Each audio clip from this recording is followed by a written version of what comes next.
Gloria a Dios, Dios les bendiga en esta tarde noche y vamos a continuar con uno de los temas que traemos en este discipulado que se llama la nueva vida en Cristo. Es un discipulado preparado para nuevos creyentes y en el tema anterior hablamos acerca de la oración. Hoy vamos a estar hablando acerca de qué es lo que significa para nosotros como hijos de Dios la palabra de Dios, cuál es la importancia de que nosotros tengamos cada día ese contacto con la Escritura y por qué es indispensable. Lo que primero nosotros tenemos que saber es que no es opcional. Para un hijo de Dios no es opcional la lectura de la Escritura, porque es muy indispensable en la vida de todo creyente, de todo discípulo del Señor. Entonces hoy vamos a resaltar esa importancia y el propósito es que la persona que se acerca a Dios, que quiere ser su discípulo y que quiere crecer en su conocimiento y vivir una vida en santidad y una vida que le agrade a Él, tiene que saber cómo agradarle. ¿Y cómo vamos a saber cómo agradarle? Tenemos que conocerlo a Él. ¿Y cómo vamos a conocer a Dios? A través de su palabra, a través de la Escritura, lo que hoy muchos llaman Biblia. Entonces, pero tenemos que saber qué es la palabra de Dios.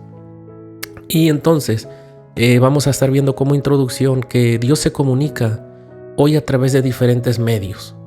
Y que así Dios se comunicó desde el principio de los tiempos. O Él usó muchas formas para comunicarse con la creación, para comunicarse con la humanidad. Dios se ha venido revelando de tiempo en tiempo. Y hoy vamos a conocer una de las formas de hoy en día cómo Dios se comunica con nosotros, cuál es la forma más peculiar, más ordinaria en la que Dios se comunica con nosotros. Y vamos como primer punto vamos a ver la voz de Dios, y enfatizando más en el antiguo pacto y hablando desde el Génesis, donde todavía no existía ley. Y vamos a ver cómo el libro de los Hebreos nos ayuda a comprender cómo es que Dios hace una exaltación a su palabra y a quién le da esa suma importancia de cuál es la palabra que nos rige hoy. Y entonces en Hebreos capítulo 1, verso 1 y 2, dice la Biblia que Dios, habiendo hablado muchas veces y de muchas maneras en otro tiempo a los padres por los profetas. Ahí vamos a detenernos un poquito. ¿De qué está hablando ahí? Dice que Dios ha hablado de muchas veces y de muchas maneras en otro tiempo a los padres por los profetas. ¿A qué padres? Para que usted entienda a qué padres se refiere la Biblia. Se refiere a Abraham, Isaac, Jacob y de ahí a la nación de Israel, o sea, toda la descendencia que se vino de Jacob, por una promesa que Dios le dio a Abraham, que se cumplió en Isaac. Y Isaac engendró a Jacob y de Jacob salen las tribus de Israel. Entonces a ellos normalmente Dios le estableció profetas y entonces era la manera más peculiar en la que Dios se comunicaba con ellos, a través de los profetas, y sabemos que eran hombres que tenían una relación personal con Dios y Dios por algo los había escogido a ellos. Entonces para el pueblo de Israel, para el pueblo judío hasta el día de hoy, los profetas los tienen ellos en una gran estima y también incluimos en esta lista a Abraham, Isaac, Jacob y los demás profetas, así como Isaías, Ezequiel, Daniel, cada uno de estos hombres de Dios que fueron muy significativos para la historia de Israel. Pero aquí el libro de la carta de los Hebreos nos está introduciendo a una palabra mayor, a alguien mayor. Y en el verso 2 nos está diciendo que hoy, dice, en estos postreros días nos ha hablado por el Hijo. Entonces aquí la Escritura está exaltando a Jesús, o sea, está diciendo que Jesús es mayor que Abraham, que Isaac, que Jacob, que Moisés, que cada uno de los profetas, jueces y todas las personas que aparecieron en el antiguo pacto. Hoy, en este verso 2, el apóstol está exaltando: en estos postreros días nos ha hablado por el Hijo, a quien constituyó heredero de todo y por quien asimismo hizo el universo. ¿Por qué el apóstol escribe esto en el verso 2? Porque aquí está diciendo Cristo, heredero de todo, o sea que este cargo, este rango, esta asignación Dios no se la dio a Abraham, ni a Isaac, ni a Jacob, ni a Moisés, ni a Josué, ni a ninguno de los profetas que murieron y dieron toda su vida por seguir la visión de Dios, por seguir el propósito de Dios. Pero ninguno de estos hombres está por encima de Jesús. Entonces, desde ahí ya empezamos a ver cuál es la importancia de las palabras del nuevo pacto. Y todas esas palabras del nuevo pacto están registrados en este libro maravilloso que nosotros tenemos, que se llama Biblia. Entonces, todo nuevo creyente debe de saber que si en estos días nos ha hablado por el Hijo, ¿quién es el Hijo?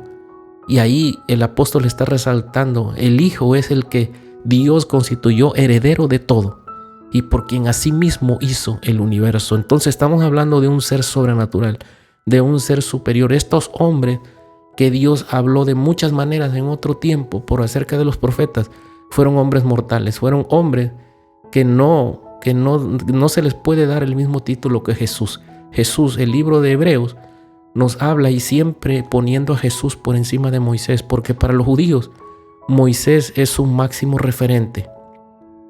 Y entonces hoy en día nosotros por la Escritura sabemos que Cristo es superior a Moisés, que Cristo es superior a los ángeles que en su momento también trajeron algunos mensajes. Entonces Jesús está por encima de Moisés, está por encima de Abraham, de Isaac, de Jacob, de cada uno de los profetas y de ángeles que fueron mensajeros, que trajeron ciertos mensajes al pueblo de Israel y a naciones. Entonces, desde aquí ya estamos sabiendo de que la palabra de Cristo, sabemos, aquí ya se está revelando a través de la Escritura quién es el Hijo. Por si alguien todavía no lo ha entendido, Él es el heredero de todo y por quien asimismo hizo el universo. Entonces, ¿cómo era la voz de Dios? ¿Cómo estos hombres afirmaban cuál era la voz de Dios? En el Salmo 19, del verso 1 al 4 dice: los cielos cuentan la gloria de Dios y el firmamento anuncia la obra de sus manos. Un día emite palabra a otro día y una noche a otra noche declara sabiduría. No hay lenguaje ni palabras, ni es oída su voz. ¿Qué significa esto? El salmista está diciendo que cuando los cielos cuentan la gloria de Dios, o sea, solamente es necesario mirar. Entonces, en el verso 4 podemos ver que dice el salmista: por toda la tierra salió su voz, y hasta el extremo del mundo sus palabras. Pero ¿cómo salió? La respuesta está en el verso 1, el verso 2.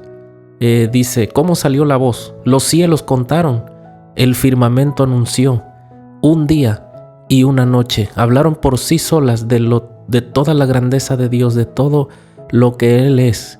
No necesita Él anunciarse a sí mismo, sino que toda la creación habla de sí mismo, habla de todo lo poderoso, de todo lo grande que Él es. Entonces vemos varias maneras de cómo Dios habla. Primeramente nos mostró que por los profetas, luego los cielos, el firmamento, los días, son los que hablan de la grandeza de Dios, y hoy dice que nos habla por el Hijo. Entonces vamos a seguir adelante y ya vamos a entrar a lo que es.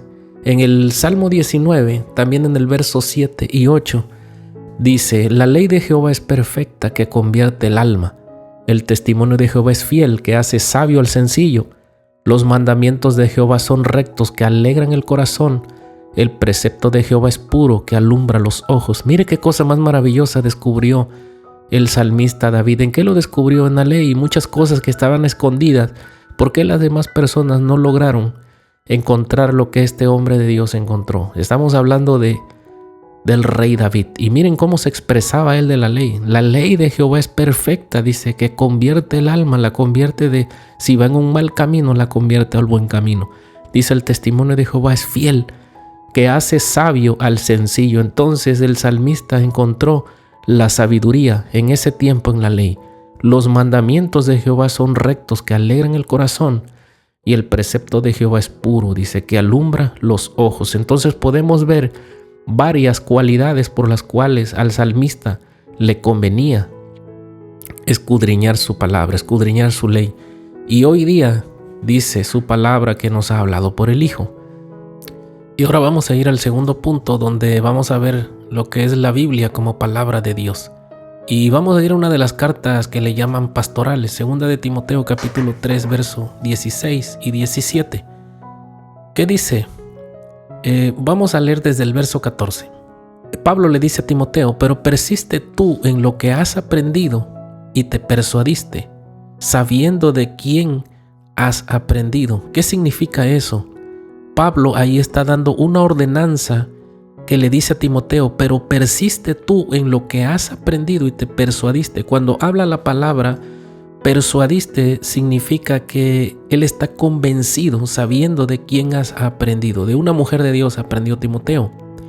Entonces, ¿qué nos enseña este versículo? Que independientemente de que tú ya has aprendido y estás convencido, debes seguir persistiendo en la lectura de la palabra. No te confíes. No hay que confiarse porque Dios nos habla todos los días y de diferentes maneras a través de su palabra. Hay cosas que a veces están escondidas que tú parece que ya, pero a veces un mismo versículo tiene varias aplicaciones. Entonces lo que podemos aprender aquí en el verso 14 es que tenemos que persistir. Aunque ya sepas mucho de la Biblia, aunque ya hayas aprendido muchas cosas y estés convencido de que la palabra de Dios es lo máximo y es indispensable en tu vida, persiste, no dejes de leer, no dejes de escudriñar. ¿Qué dice el verso 15? Que desde la niñez has sabido las sagradas escrituras, las cuales te pueden hacer sabio para la salvación por la fe en Cristo Jesús. En este verso Pablo hace una afirmación y le dice a Timoteo, tú desde pequeño has sabido las sagradas escrituras, y luego le dice cuál es la función, por qué le conviene a él leer la escritura, y le dice porque te pueden hacer sabio. Entonces, ¿qué nos está diciendo el Señor? Sigue leyendo, sigue escudriñando, porque la sabiduría viene de ahí, de la palabra de Dios, y dice su palabra que el principio de la sabiduría es el temor. Entonces, ¿quieres tener el temor de Dios? Sigue leyendo su palabra para que ahí encuentres la sabiduría. ¿Y también para qué? Para la salvación por la fe que es en Cristo Jesús. El verso 16 dice, toda la escritura, ahí está haciendo una afirmación. Dice, toda la escritura es inspirada por Dios. ¿Para qué? Útil para enseñar, para redarguir, para corregir, para instruir en justicia. Miren todas las funciones que tiene la palabra de Dios. Entonces nos conviene, porque principalmente es inspirada por Dios. O sea que fue escrita por hombres, pero inspirada por Dios, por el Espíritu Santo. Y la qué utilidad tiene la palabra: enseñar, redarguir, corregir para instruir en justicia. Dice, a fin de que el hombre de Dios sea perfecto, enteramente preparado. ¿Para qué? Para toda buena obra. Entonces miren lo poderoso que es la palabra de Dios hoy en nuestros días. Esto ya estamos hablando en el nuevo pacto, para que el hombre de Dios sea perfecto, enteramente preparado para toda buena obra. Ahora vamos al pasaje de Hebreos capítulo 4 verso 12, donde habla acerca de que la palabra es viva, eficaz, cortante y que tiene discernimiento. Como resumen, eso es lo que dice Hebreos 4:12. Entonces, dice en el verso 12, porque la palabra de Dios es viva. ¿A qué se refiere la palabra viva? Dice que tiene vida porque procede de un Dios viviente, por lo tanto está impregnada de su misma vida y también imparte vida. Entonces nos conviene leer la palabra de Dios porque en ella es la que nos puede conducir a tener la vida eterna. ¿Por qué? En el San Juan 5:39 es un pasaje bíblico muy conocido que dice, escudriñen las escrituras porque a ustedes les parece que en ella tienen la vida eterna y ellas son las que tienen testimonio de mí. Como primer punto tenemos que saber a quién estaba siendo dirigida esa palabra, pero si supiéramos el contexto de ese texto, que realmente Jesús le está llamando la atención a los judíos, porque los judíos no creían en él. Los judíos hasta el día de hoy no creen que él es el Cristo, que él era el Mesías, que él era el Rey que tenía que venir a la tierra. Entonces por eso Jesús le está diciendo ahí, escudriñad las escrituras porque a vosotros os parece que en ella tenéis la vida eterna. Y ahí Jesús le estaba llamando la atención y aparte le estaba dando una afirmación, porque ellas son las que dan testimonio de mí. Entonces Jesús los regaña, les llama la atención y los exhorta para que ellos vayan a escudriñar las escrituras. Y ese mismo hoy Dios nos está diciendo a nosotros, escudriñan las escrituras porque ellas son las que dan testimonio de mí. Y si alguien está escuchando esto, que aún no es hijo de Dios, que no ha aceptado a Jesús como su único y suficiente Salvador, yo les recomiendo que escudriñen las escrituras. No importa de qué religión seas, no importa cuál es el credo que tú tengas o qué es lo que tú practiques. Lee la escritura, lee la palabra de Dios, escudriñala así como Jesús le dijo a los judíos, porque ellas son las que dan testimonio de Jesús. ¿Y por qué Jesús? Jesús es el camino, la verdad y la vida, y nadie viene al Padre si no es por Él. Entonces conviene que leamos y que escudriñemos la Escritura, porque es viva. ¿Y qué más dice? Y eficaz. ¿Por qué la Biblia habla de que es eficaz? Cumpliendo la misión para la cual Dios le envía. ¿Cuál es la eficacia de la palabra de Dios? Convence, limpia y transforma. ¿De qué nos convence? De pecado. Nos limpia porque es como un espejo donde nos estamos mirando. La Biblia nos confronta y asimismo tomamos una actitud de obediencia hacia la palabra de Dios y nos está limpiando y transformando cada día. Cuando la Biblia habla de esa palabra eficaz, la palabra griega original es energes.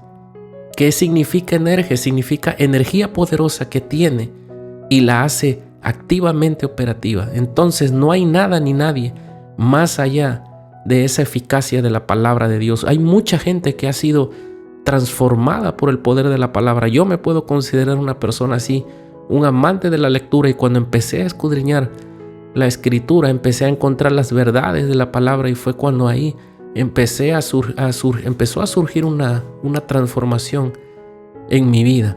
Y más adelante dice, y más cortante que toda espada de dos filos. ¿Por qué este lenguaje? Porque normalmente en ese tiempo era muy conocida la espada romana, y la espada romana era una espada especial para el combate cuerpo a cuerpo. Entonces, por eso aquí la Biblia hace alusión, porque ellos era un lenguaje que conocían y conocían muy bien este tipo de espadas romanas. Y dice, y penetra hasta partir el alma y el espíritu, las coyunturas y los tuétanos. Entonces, ¿a qué se refiere? Esta no es dice, más cortante que toda espada, o sea que esta es una espada superior. ¿Por qué? Porque penetra hasta partir el alma y el espíritu. Ninguna espada humana terrenal puede hacer eso. Por tanto, hiere y hace doler en su carácter incisivo. Puede llegar a donde no llega ninguna espada humana, o sea, al alma y al espíritu. Entonces, cuando nosotros tenemos que saber que estamos leyendo la palabra de Dios, antes de leer la palabra de Dios, puedes decirle, Señor, háblame. Espíritu Santo, háblame a través de tu palabra. Yo quiero cambiar. Yo quiero ser transformado. Si esta palabra realmente tiene vida, yo quiero que haga un efecto en mí. Esa es la actitud. Y tener fe y creer que es la palabra de Dios. Y adelante dice, y discierne los pensamientos y las intenciones del corazón. Fíjese qué poderoso. Discierne los pensamientos y las intenciones del corazón. La palabra griega del original, kritikos, significa criticar o juzgar. Y solo se encuentra aquí en el Nuevo Testamento. Este término sugiere que discrimina y juzga los pensamientos y las intenciones del corazón. ¿Qué significa que discrimina? O sea, que hace a un lado, que tiene que eliminar y juzgar pensamientos e intenciones del corazón. Porque este evangelio no solamente es de apariencia, no solamente es exterior. Este evangelio, esta palabra tiene el poder para transformar de adentro hacia afuera. No solo es apariencia, sino que la verdadera transformación viene de adentro. Entonces, la palabra de Dios penetra hasta los rincones más internos de nuestro ser.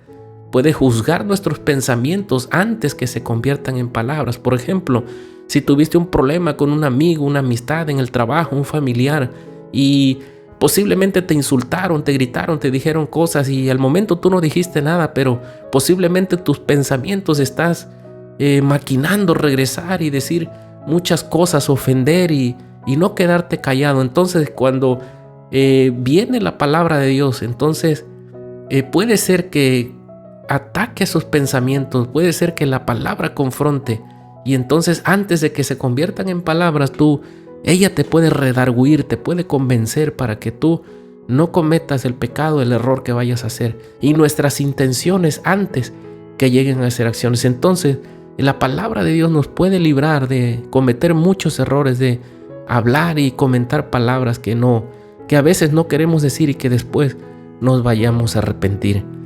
Entonces, como conclusión, Dios se comunica con el ser humano por medio de la creación, por medio de su voz a través de los profetas, y hoy en día por la palabra de su Hijo Jesucristo, que en un tiempo Él caminó sobre la tierra y habló lo que había escuchado del Padre. Y hoy en día nosotros disfrutamos de esas palabras que quedaron plasmadas, lo que hoy conocemos nosotros, la Biblia. O sea, que es la palabra de Dios, es la palabra de su Hijo Jesucristo, y a través del Evangelio de Jesús hoy el Padre nos está hablando a través del Hijo, y el Hijo es superior a los ángeles, el Hijo es superior a Moisés, superior a las profetas y superior a cualquier ser humano, a cualquier palabra, cualquier razonamiento, cualquier lógica humana. La palabra de Dios es viva y eficaz, porque a través de ella podemos encontrar vida eterna, porque ellas son las que dan el testimonio de Jesús. Entonces, la Biblia es nuestra fuente principal para oír la voz de Dios y crecer en el conocimiento de Él. Ella cumple funciones de enseñanza, corrección, instrucción, preparación y guía, entre otros aspectos. Ella nos ayuda a discernir aspectos de los que estamos conscientes y aún inconscientes de nuestra vida, aún cosas que a veces nosotros ni sabemos, y la palabra de Dios ya se nos adelanta y nos confronta. Y para cerrar este capítulo dice, en Colosenses 3:16, el apóstol Pablo nos manda un mandamiento bien poderoso que dice: la palabra de Cristo mora en abundancia en vosotros, enseñándonos y exhortando unos a otros en toda sabiduría, cantando con gracia en vuestros corazones al Señor con salmos e himnos y cánticos espirituales. Pero ¿qué resaltamos? Que la palabra de Cristo mora en abundancia en todos nosotros.